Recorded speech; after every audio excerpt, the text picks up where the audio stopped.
E nesta manhã eu gostaria de vos falar de um familiar de Josafá. Já há uns meses largos falei-vos aqui de Josafá, que era um homem muito bem intencionado, mas cometeu certos erros na sua vida por causa das pessoas com quem se associou. Associou-se com um rei ímpio, com o rei Acabe, e vimos como essas decisões que ele tomou quase deitaram por terra, quase arruinaram a sua descendência. Josafá teve um filho, foi um mau filho, foi o Jorão. Teve um neto que também foi um mau rei, o Acasias, e teve um neto que por pouco escapou à morte, que era... Quem foi o neto de Josafá? Bisneto de Josafá, que foi guardado porque a avó o queria matar.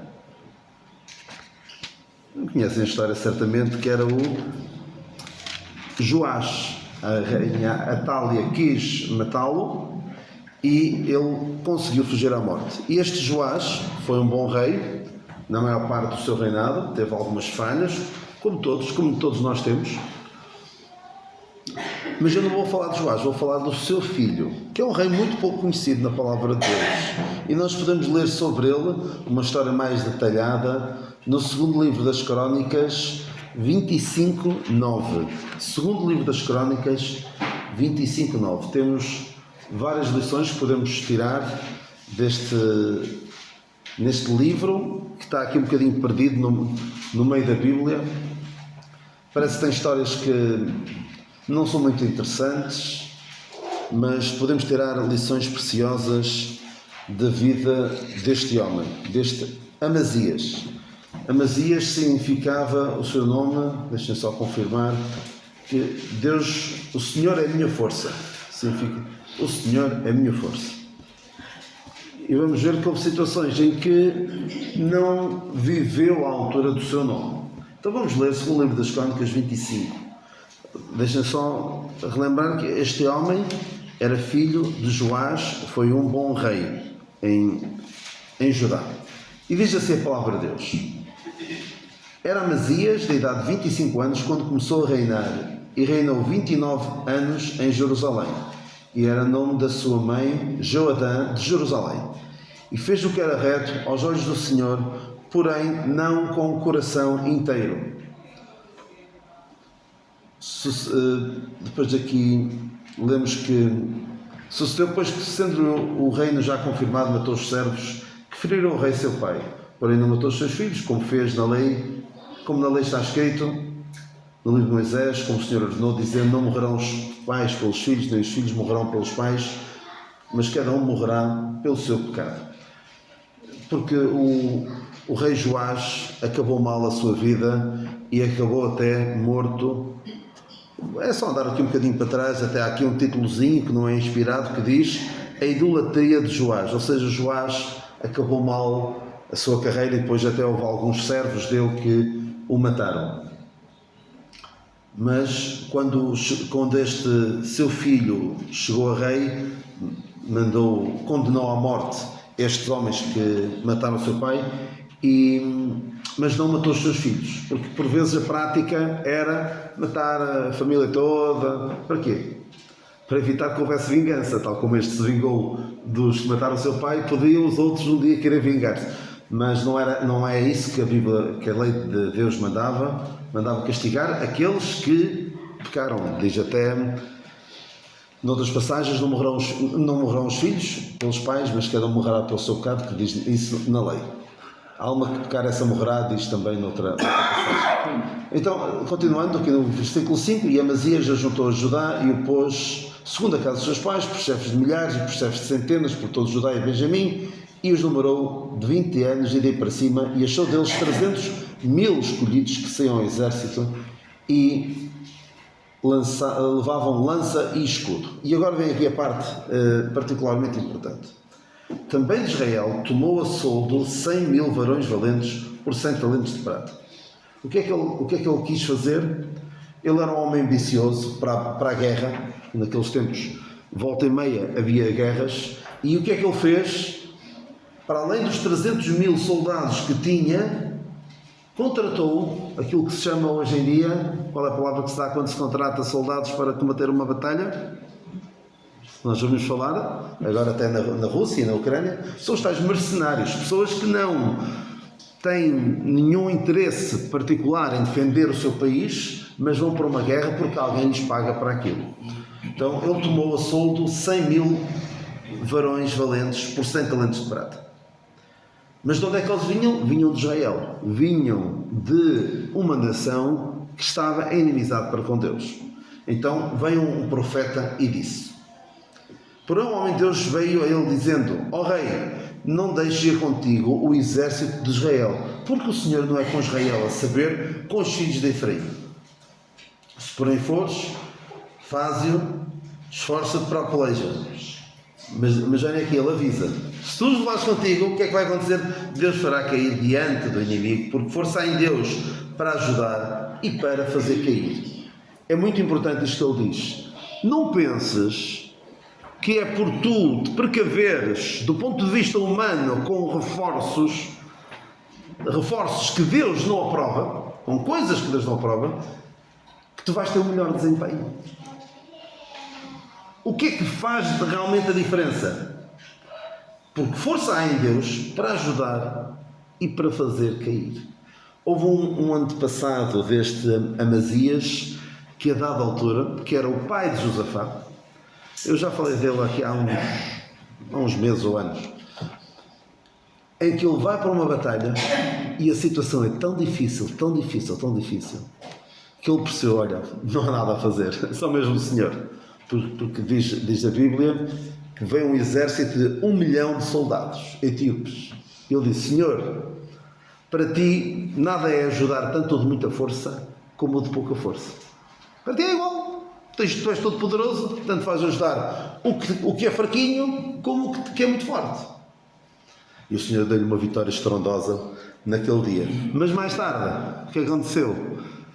Tinha uma situação em que eu dou conta disto, eu consigo. Eu nem preciso pedir ajuda a Deus. Então foi na sua força e aparentemente até houve vitória para ele, mas depois houve consequências mais tarde. Ou seja, Deus diz aqui bem claro: não penses que é por levares mais 100 mil para a batalha que isto está com melhor. O que é importante é tu teres a bênção de Deus. E olha aqui, qual era a preocupação do Amazias? O que é que o Amazias tinha feito para arranjar aqueles 100 mil soldados? O que é que ele fez? Teve de pagar. E olha qual era a preocupação dele. Por isso é que a Bíblia diz aqui, no início deste capítulo: fez o que era reto aos olhos do Senhor, porém não com o coração inteiro. Era um homem dedicado a Deus, seguiu o exemplo do seu pai, a parte inicial do seu pai. Só que também a parte, como o pai já não acabou lá muito bem, aquilo também provavelmente o afetou. O Joás, que eu falei ainda há bocadinho, acabou por influenciar negativamente. E este Amazias era daqueles que davam uma no cravo, outra na ferradura. E diz assim: qual era a preocupação dele? Era o dinheiro que ele gastou. Que será, pois, dos 100 talentos de prata que dei às tropas de Israel? Ou seja, eu nem gastar dinheiro disto e agora diz: olha, manda-os embora. E esta resposta é extraordinária. E Deus ainda hoje diz-nos isto a todos nós. Quando nós estamos preocupados com: olha, mas estas coisas que eu preciso, ou que penso que preciso, o que é que vai acontecer a isto? O Senhor diz: mais tem o Senhor que te dar do que isso. Então vamos ver, depois vamos ter algumas lições desta passagem. Esta frase é daquelas que estão escondidas aqui no meio de páginas que não dá vontade nenhuma de ler, não é? Eu até costumo dizer que o livro das Crónicas é um bom... Acho que já vos disse essa. É uma pequena... Não é falta de reverência para com a palavra de Deus, mas penso que me compreenderão. Que o livro das Crónicas é um excelente livro para quem tem insónias, para quem não consegue dormir. E porquê?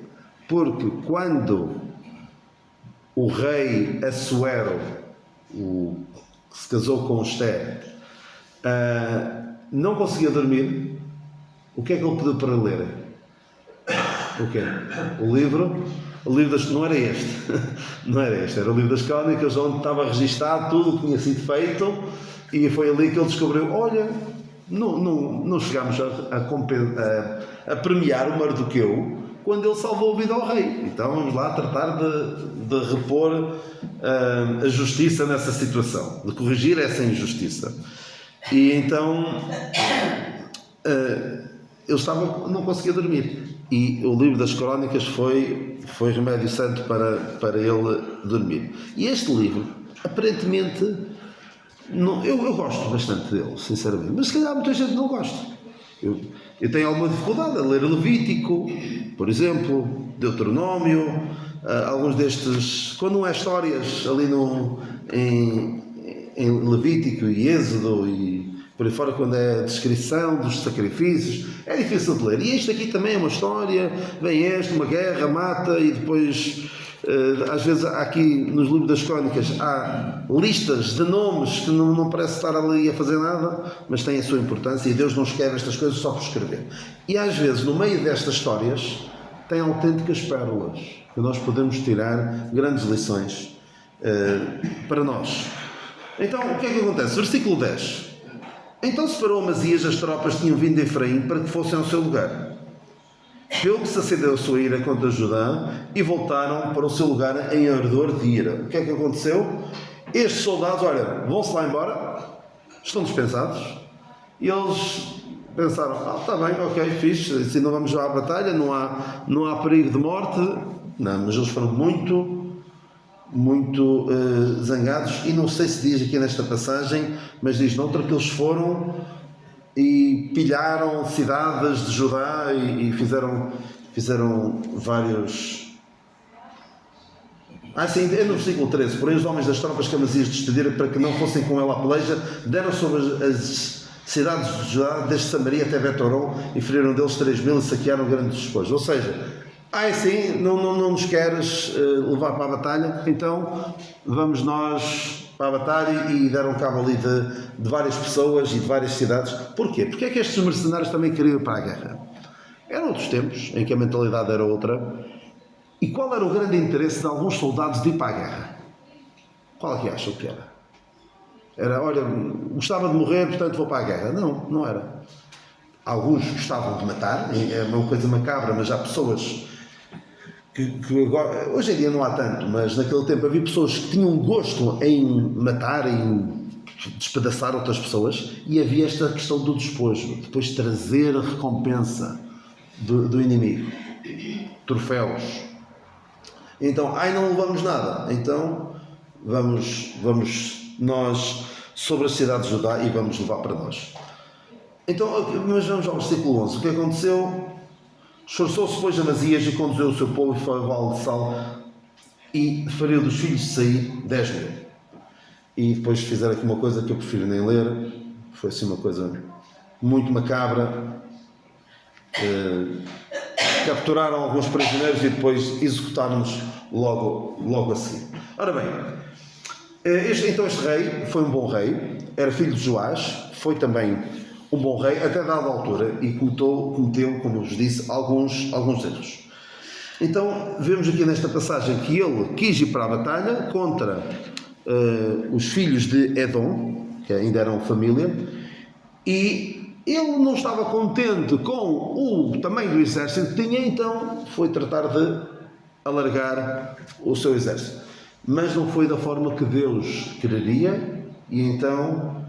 Porquê? Porque tinha lá mercenários israelitas com os quais Deus não se agradava. E Deus disse, leva-os, se quiseres, mas vais sofrer a derrota. Porque Deus é que dá a vitória. A vitória, penso que há um versículo mesmo que diz isso, a vitória pertence ao Senhor.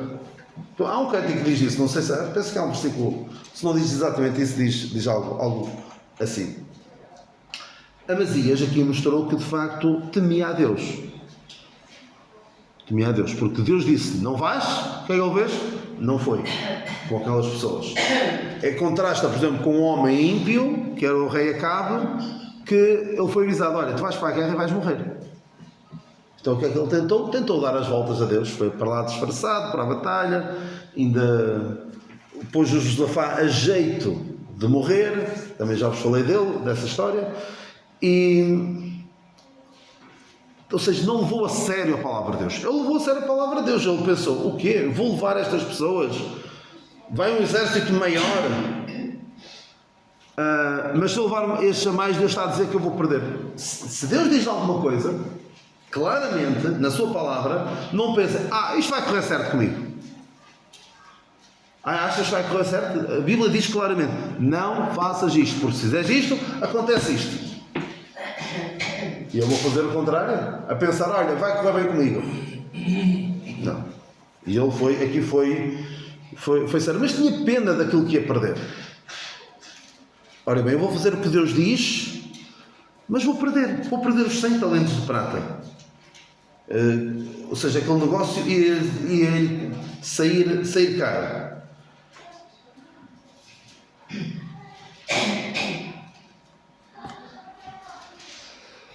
É assim, este homem de facto mostrou que era ambicioso em termos militares, em termos de conquistas, era ambicioso, era um general ambicioso, mas em termos espirituais não era tão ambicioso quanto isso, porque foi buscar pessoas das quais Deus não se agradava, foi fazer como o seu bisavô ou trisavô, sim, Josafá, foi aliar-se a quem não devia, foi pôr-se ao lado de quem não devia.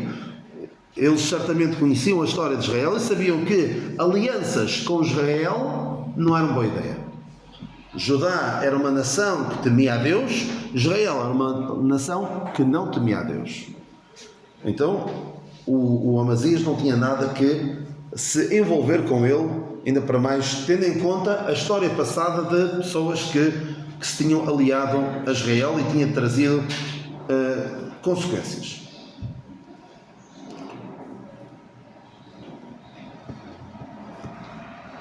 Eu queria ler aqui uma passagem convosco que está relacionada com esta passagem em Provérbios 10, 22.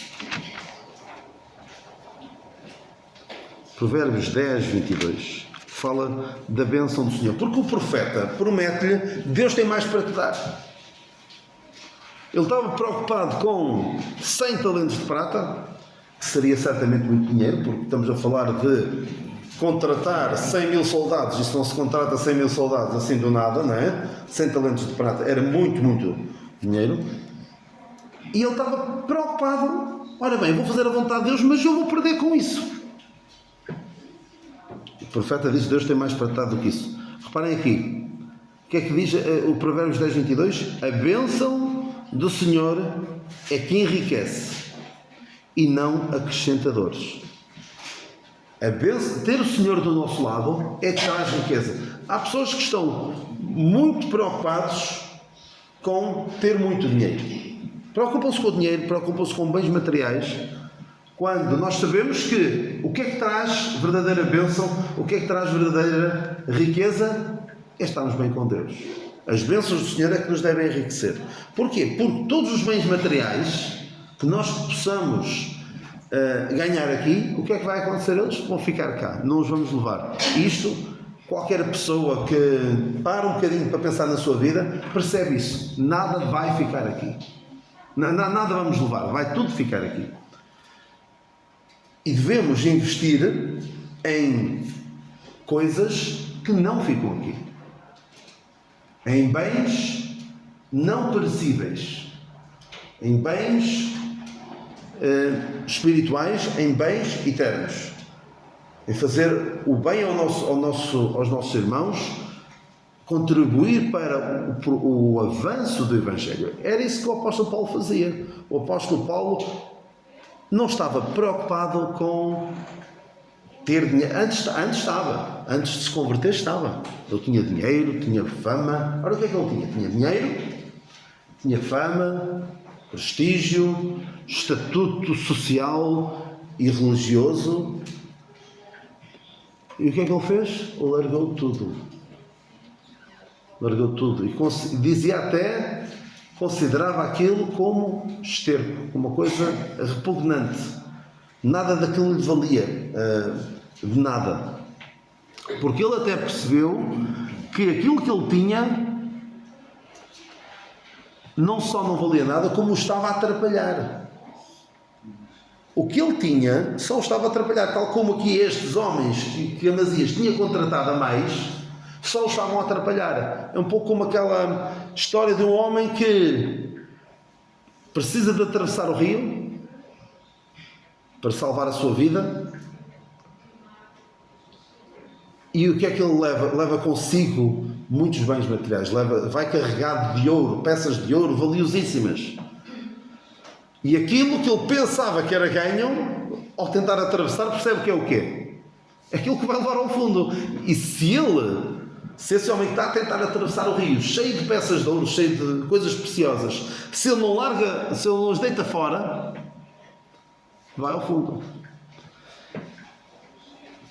Porque são coisas materiais. Atenção, não estou a dizer, olha, vamos não ter nada, isso é que é bom, e só interessa o que é espiritual. Não, devemos usar as coisas materiais para proveito do Evangelho. Foi isso que o apóstolo Paulo fez. Percebeu que as coisas materiais que tinha só estavam a atrapalhar e focou-se naquilo que realmente interessava. Devemos encarar os bens materiais como um meio para o mais importante na nossa vida, que é aquilo que é espiritual, que é o maior proveito do Evangelho. Paulo diz isso várias vezes, que é o proveito do Evangelho é que interessa. Havia um crente, penso que era um missionário na China, William Carey, acho que é o William Carey, um dos primeiros missionários na China.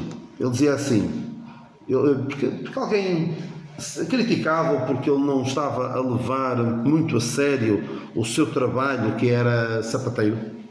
O seu trabalho era sapateiro. E ele dizia, criticavam porque ele não estava a não dar muita importância ao seu trabalho material.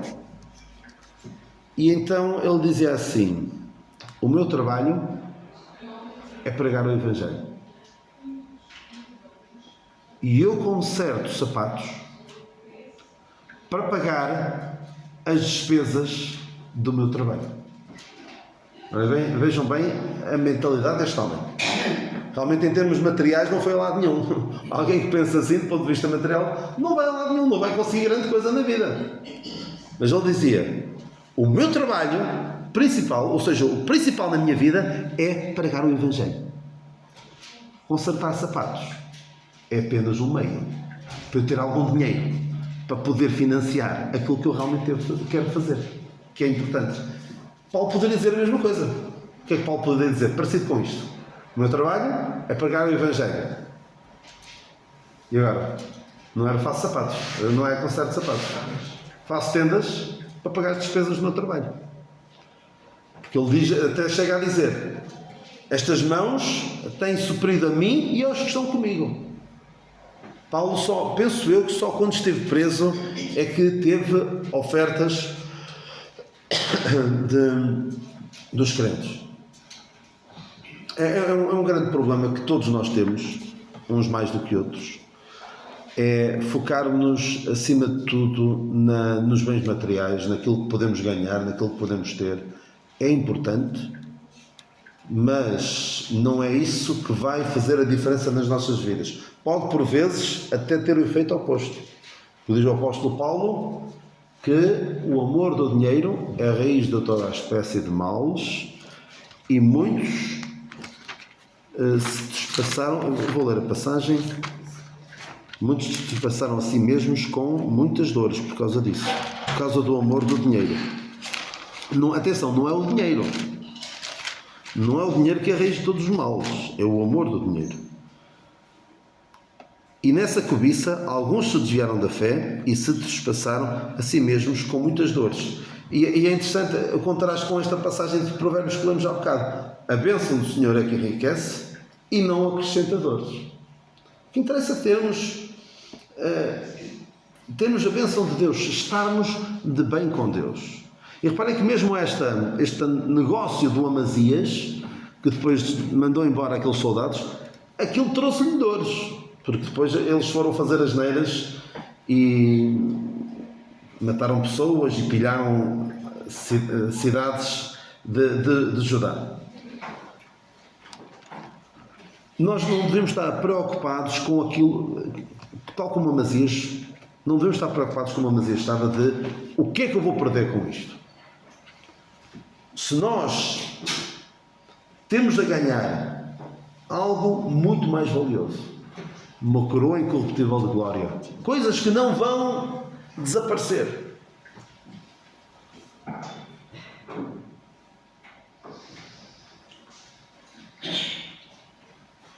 E há outras pessoas na palavra de Deus que pareciam preocupadas a dada altura nas suas vidas. Eu vou perder com isto. Pensam assim, eu vou perder com isto. Eu ao tomar esta decisão, ou ao escolher este rumo, que me dizem que é o correto, eu estou a perder. Ora, há um caso que alguém falou ao Senhor Jesus Cristo e parecia estar preocupado com aquilo que ia perder, ou com aquilo que tinha perdido. Sabem quem é que foi? Um dos discípulos que disse ao Senhor: Senhor, nós deixamos tudo e te seguimos. Senhor, nós deixamos tudo e te seguimos. E o que é que ele responde? Como que, Senhor, nós agora estamos desamparados, não temos nada? O Senhor disse: em verdade vos digo que ninguém há que tenha deixado casa, ou irmãos, ou irmãs, ou pai, ou mãe, ou mulher, ou filhos, ou campos, por amor de mim e do Evangelho, que não receba já, neste tempo, em casas, irmãos, e irmãs, e mães, e filhos, e campos, com perseguições, e no século futuro, a vida inteira. E ele diz noutra passagem que não receba 100 vezes tanto. 100 vezes tanto. Uma taxa de juros que não se pratica nos dias de hoje. Às vezes, quando se arranja 2%, as pessoas já ficam todos contentes. E aqui estamos a falar de 9.900%, ou seja, 100 vezes mais. Qual é o problema desta taxa de juro? Não, a taxa de juro ninguém se importa, não é? Receber 100 vezes mais. Qual é o problema? É o prazo de investimento. É que não vamos recebê-lo já.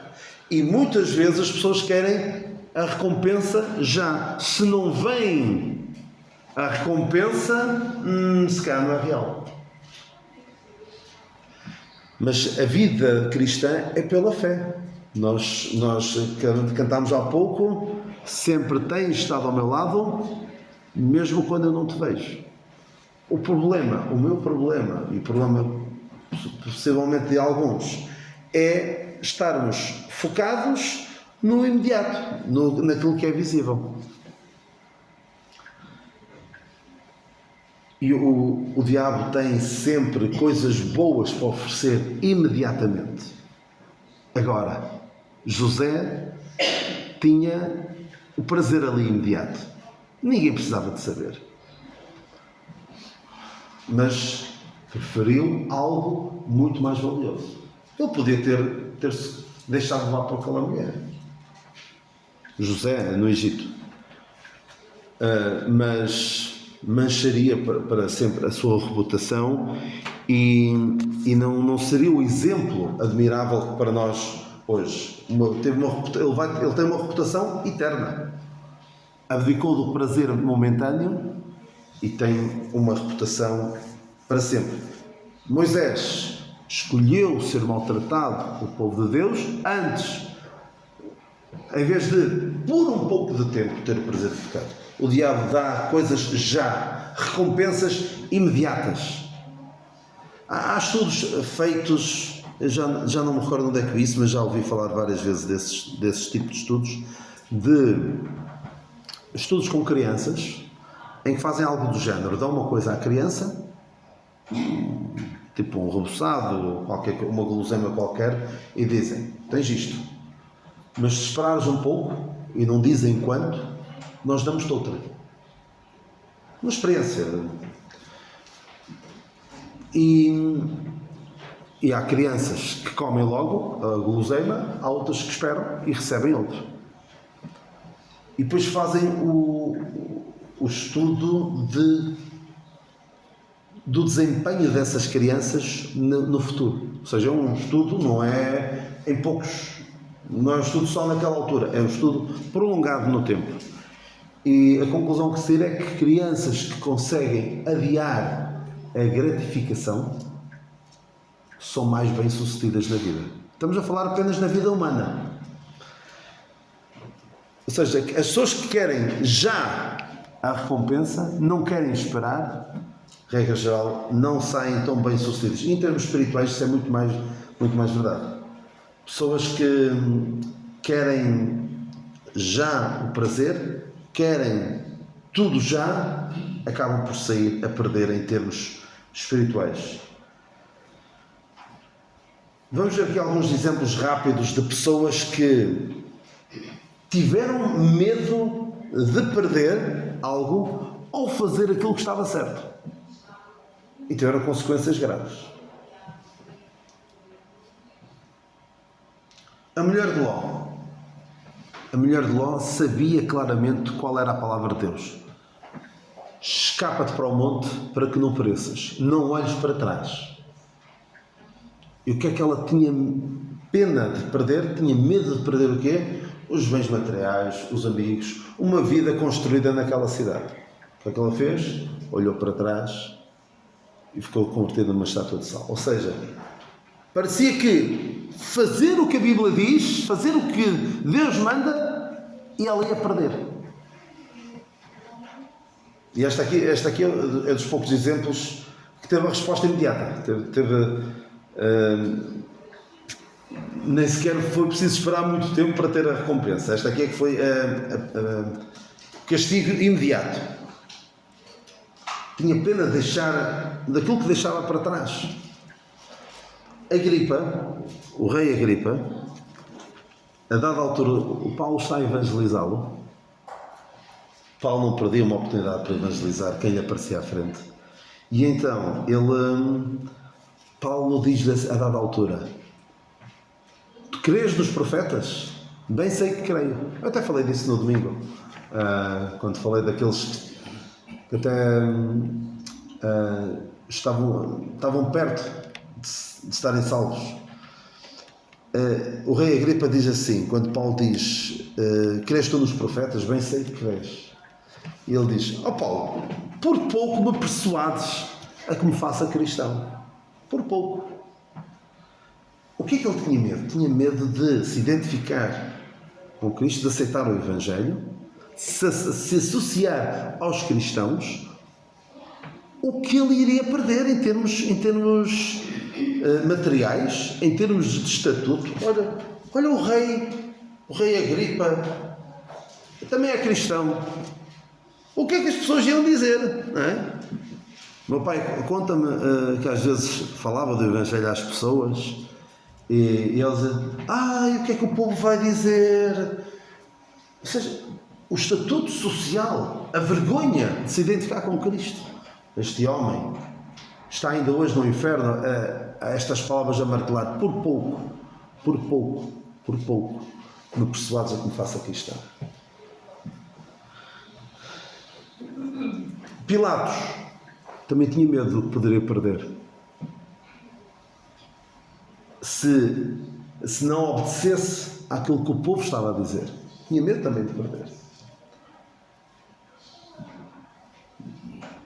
Este exemplo também é muito, muito conhecido e muito emblemático.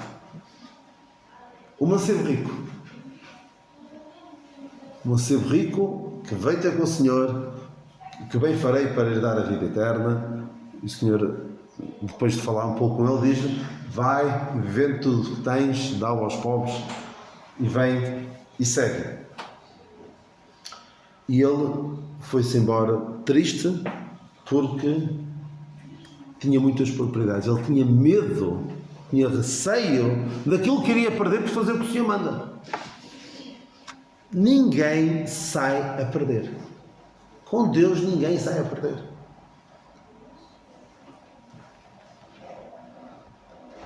Vamos ver aqui alguns exemplos, já falei de alguns, de pessoas que, completamente ao contrário, estas são pessoas que tinham medo que iam perder e perderam muito mais. Temos o exemplo do Amazias, também estava preocupado, mas acabou por tomar a atitude correta. Este aqui estava assim aqui um bocadinho no meio, não sabia bem para que lado é que sabia virar, mas quando o profeta disse: Deus tem mais para te dar do que isso. Estás preocupado com o quê? Com migalhas? Deus tem muito, muito mais para te dar. Nós vemos os Pedro, André, Tiago, João, Mateus, 5 dos discípulos do Senhor. Quando o Senhor os chamou, o que é que eles fizeram? Deixaram tudo. 4 deles deixaram a pesca. Mateus deixou de cobrar impostos. Levantou-se e foi-se embora, nem se preocupou. Olha, tem de encerrar aqui as contas. Não, levantou-se e foi. Aquilo não interessa para nada. Dinheiro? Não. Tem algo muito mais valioso. E este Mateus, não sei se este Mateus, segundo a tradição, todos eles morreram, exceto João, dos discípulos do Senhor. Este, acho que foi morto com setas, penso que se diz. Ou seja, aparentemente perdeu. Olha, andaste ali 3 anos com Jesus, depois ele desaparece, andas a pregar o Evangelho e depois acabas morto. O que é que ganhaste com isto? Mais tem Deus para te dar do que isto. Daniel e os seus amigos. Daniel, quando foi parar a cova dos leões, os amigos de Daniel, quando foram parar à fornalha de fogo ardente, reparem que eles foram lá parar mesmo, aos sítios. Deus não os livrou de irem para lá, mas livrou-os lá, que é muito mais precioso. Ou seja, eles aparentemente tinham a perder, e muito, por fazer o que estava certo. Eu vou perder por fazer o que está certo? Não, mas eles fizeram o que estava certo. Não tiveram problemas tiveram algum receio, claro, mas não deixaram de fazer o que estava certo. E eu acho extraordinária. É das expressões que mais ânimo me dão na palavra de Deus, aquelas palavras dos amigos de Daniel. Deus é poderoso para nos livrar. Quando o rei diz: se vocês não se ajoelharem para adorar a estátua que eu mandei fazer, que Deus é que vos vai livrar da fornalha? Eles dizem: Deus é poderoso para nos livrar, mas mesmo que não nos livre, eu gosto desta expressão assim, o que é que eles dizem?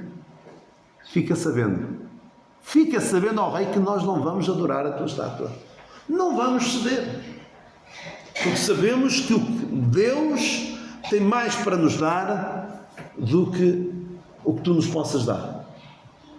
Naquele caso era poupar-lhes a vida, e de facto tiveram muito mais para lhes dar. Mas mesmo que morressem, Deus tinha mais para lhes dar. Já falei de Moisés, de passagem.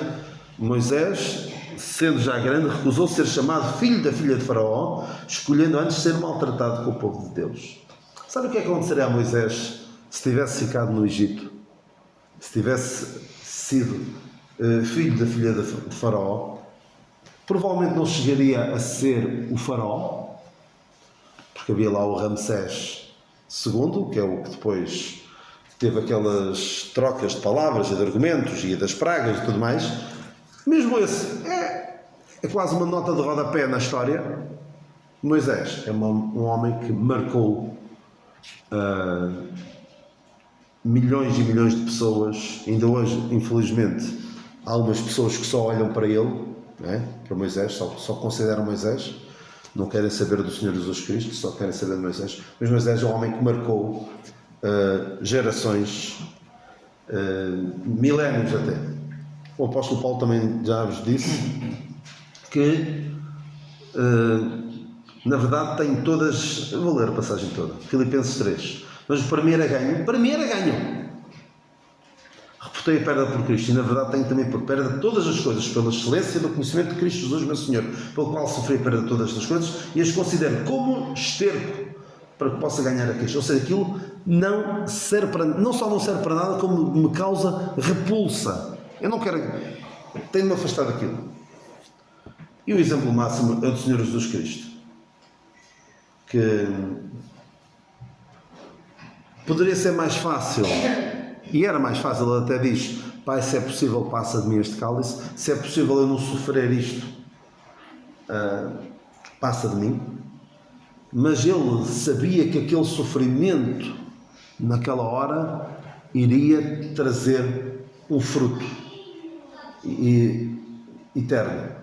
Ele diz assim, Isaías 53: quando a sua alma se puser por expiação do pecado, verá a sua posteridade, ou seja, vai ver o fruto que somos nós. Diz também assim: o trabalho da sua alma ele verá e ficará satisfeito. Como nós costumamos cantar, quando Jesus derramou a sua vida, ele pensava em mim, ele pensava em ti, pensava em nós e nos via redimidos por seu sangue. Ou seja, momentaneamente, e o inimigo pensava que tinha conseguido uma vitória, que tinha conseguido uma vitória sobre o Senhor, mas de facto ele conquistou a mais estrondosa vitória para nós. Todas estas pessoas que nós acabamos de ver apenas ganharam, só ganharam por fazer aquilo que está certo, por fazer a vontade de Deus, enquanto que as outras perderam. Aquelas que ouvimos anteriormente: Ló, Mancebo Rico, Pilatos e o rei Agripa, perderam eternamente por não quererem fazer aquilo que Deus manda. Assim, claro que há coisas que nós podemos dizer: eu não sei bem, a Bíblia não é clara quanto a isso, mas há outros temas em que a Bíblia é claríssima. Vamos querer fazer o contrário do que a Bíblia diz e depois colher os frutos amargos? Não façamos isso. E mesmo que por um momento, por algum tempo, parece que, olha, fiz a escolha errada porque perdi, e o Senhor, parece que o Senhor não está a cumprir as suas promessas. Temos sempre a ganhar em fazer a vontade de Deus, porque Deus não é como algumas pessoas com as quais nós nos possamos cruzar na vida. Deus nunca ficou a dever nada a ninguém, e não vai ser connosco que vai começar. Deus disse àquele homem, àquele rei, que estava preocupado. Ele no fundo estava preocupado, tal como nós podemos ficar preocupados, com o que é que eu vou perder com esta decisão? Eu vou perder por fazer aquilo que está certo? Não. Ganhamos sempre quando fazemos a vontade de Deus. Mesmo que não ganhemos no imediato, mesmo que não haja fruto na hora, sabemos que Deus tem mais para nos dar. Não é como naquela passagem que 100 vezes tanto é muito mais. Eu costumo dizer que para cada promessa que nós gostamos de pegar na palavra de Deus, que não diz respeito à igreja, não fiquemos com pena. Que promessa tão linda, e agora dizem que isto não é para a igreja. Estejam descansados, nós temos mais tem o Senhor para nos dar do que isso. Quando olhamos para as promessas do Velho Testamento, e algumas delas são muito gostosas de olhar para elas, porque calham tão bem, nós gostamos até de as dizer, mas depois diz: pois mas atenção, aquilo foi dito à nação de Israel, no contexto, não é bem aquilo que estás a pensar e tal. Sério, mas eu gosto daquilo. Mais tem o Senhor para te dar do que isso. E eu gosto muito daquela passagem que diz que Deus é poderoso para nos dar tudo, muito mais abundante, tudo muito mais abundantemente, além daquilo que podemos ou pensamos. São 5. Tudo muito mais, tudo muito mais abundantemente, além daquilo que podemos ou pensamos. Portanto, não vamos ficar a perder. Claro que no imediato, não vou negar, há coisas que, se nós fazemos o que Deus quer que a gente faça, aparentemente, humanamente, vamos perder. Como o Amazias perdeu, mas Deus tinha mais para lhe dar. Aprendemos depois desta lição que ele teve de aprender, e depois ainda lhe trouxe alguns problemas por causa das decisões que já tinha tomado, por causa dos compromissos que já tinha assumido, mas com Deus ninguém sai a perder. Ficamos com essa lição e que o Senhor nos abençoe no resto deste domingo.